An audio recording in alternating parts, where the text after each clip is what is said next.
Millions of dollars taken from the region as an area defense contractor loses one of its biggest clients. An update tonight about the death of a 5-year-old boy when officials say we can expect autopsy results. The state Senate voting today on whether to remove Attorney General Kathleen Kane from office. Their decision coming up.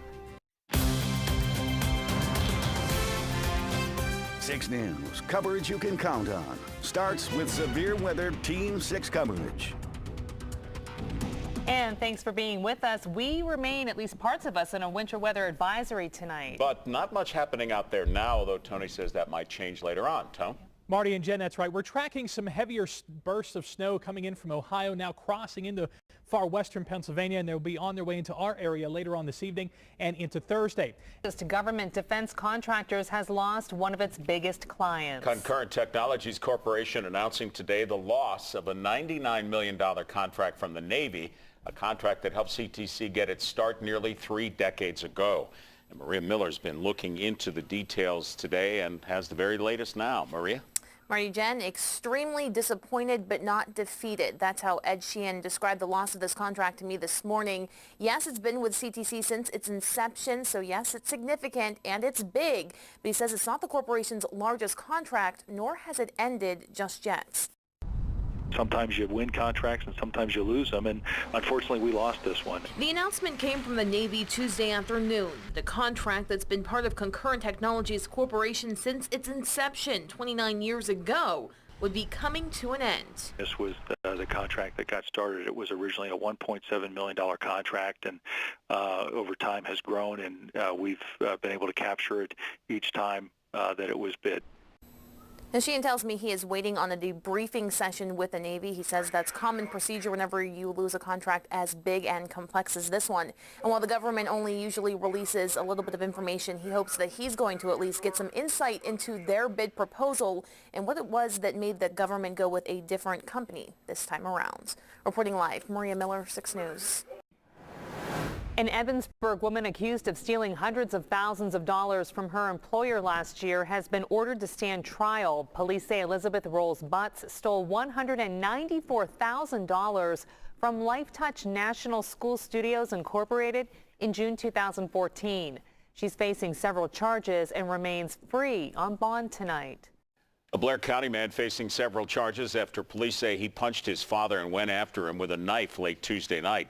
Logan Township police say Taylor Thompson refused to listen when they arrived and as a result was tasered. They also say he threatened to kill police officers during the incident. He was threatening the officers. He was making statements that he knows who they are and knows their faces. He'll find out where they live and he's going to hurt them.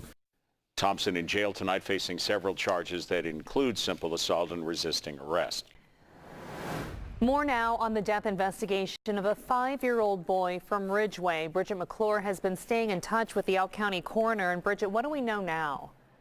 Jen, the Elk County coroner says she expects Orion Murphy's autopsy results to be available in about 8 to 10 weeks. Last Wednesday, February 3rd, Murphy was found dead inside an apartment on Main Street in Ridgeway. Police say the 5-year-old boy died overnight. They say his aunt and uncle called police around 8 that Wednesday morning. It's still unclear how the boy died. The coroner says she is still waiting for the results of a full toxicology report. Now, according to the family's GoFundMe page, Orion's viewing was held today. They are still accepting donations to cover those costs. You can find the link on our website at WJACTV.com. Reporting live, Bridget McClure, 6 News. A Blair County man is going to stand trial after being accused of killing another man. In May, police say Jorge Luis Gomez III shot and killed Kai Carter May after leaving a party on South 8th Street. According to court records, jury selection is set to begin March 14th. Gomez is facing charges of criminal homicide, aggravated and simple assault, and carrying a firearm without a license. An update to a story that we first brought you Tuesday. A missing Jefferson County woman has been found dead today. Police say Tia Dobson's body was found in Indiana County. Dobson was from Knoxdale but was last seen in Punxsutawney. The cause of death is pending investigation. State Attorney General Kathleen Kane today survived a state Senate vote aimed at removing her from office, but Kaine may not be out of the woods yet in terms of other legislative efforts to oust her. And with the latest on this, Gary Sinderson is in the Center County newsroom tonight. Gary?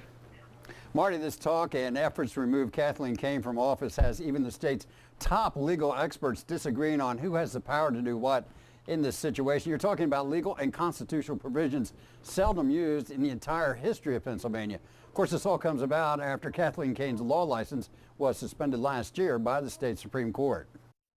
After weeks of hearings, the state Senate Wednesday voting on whether Kathleen Kaine should remain as Attorney General.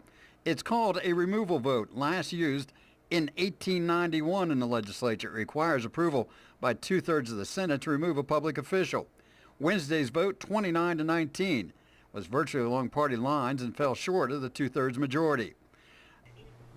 And that action in the House is different. Impeachment is different than what the Senate was trying to do with the removal vote. Kaine, by the way, called the Senate's action unconstitutional. She doesn't believe constitutionally that the Senate has the authority to remove her from office through a removal vote. Live in Center County, Gary Sinderson, 6 News.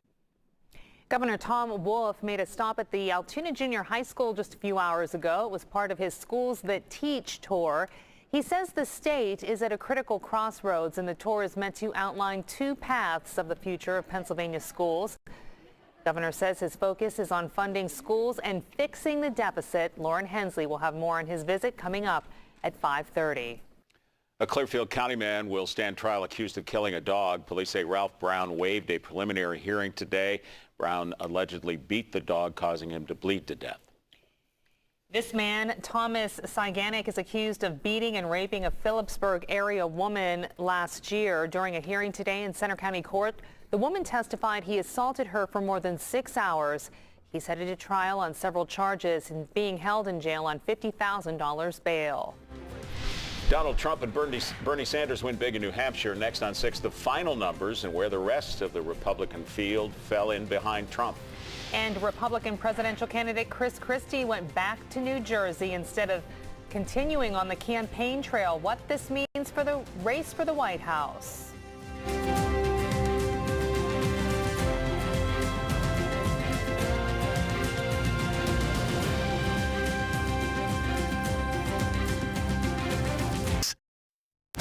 This is 6 News. Coverage you can count on.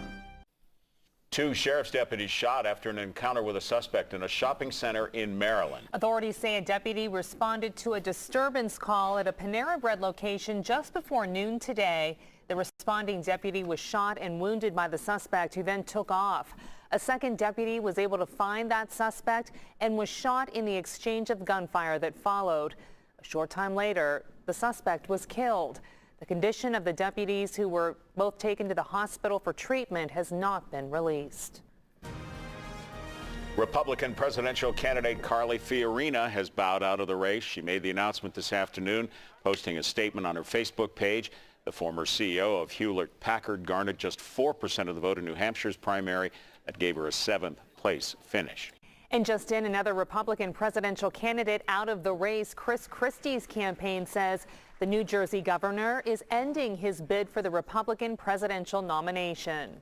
Christie finished 6th on Tuesday night in New Hampshire. Donald Trump and Bernie Sanders won big in the very first primary last night. Trump 2-1 over a pack of Republicans who fought it out to be number 2.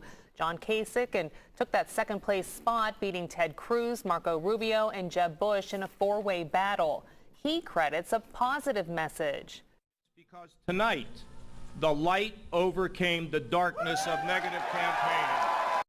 Ted Cruz grabbed 3rd place, Jeb Bush finished 4th, and Marco Rubio ended up with the 5th place spot. On the Democratic ballot, Hillary Clinton suffered a huge, though not unexpected, defeat. She lost to Bernie Sanders by double digits, insisting, though, it's not over. And Sanders is preparing for anything to be thrown at him. We're going to fight for every vote in every state. They're throwing everything at me except the kitchen sink, and I have the feeling that kitchen sink is coming pretty soon as well. Massive turnout, lines around the block, in one case a mile long, leading to outsider victories in both parties. So do you believe the New Hampshire primary winning candidates will be the presidential nominees? Head to WJACTV.com to vote. You can also let us know what you think about this on Facebook. Like 6 News and post your comments right there on our timeline. Emergency workers begin cleaning up the wreckage today in Germany after 2 trains crashed. Next up, what officials are saying could have caused it. And Pope Francis met with the Prime Minister of Iraq today. What he asked the Prime Minister for help with.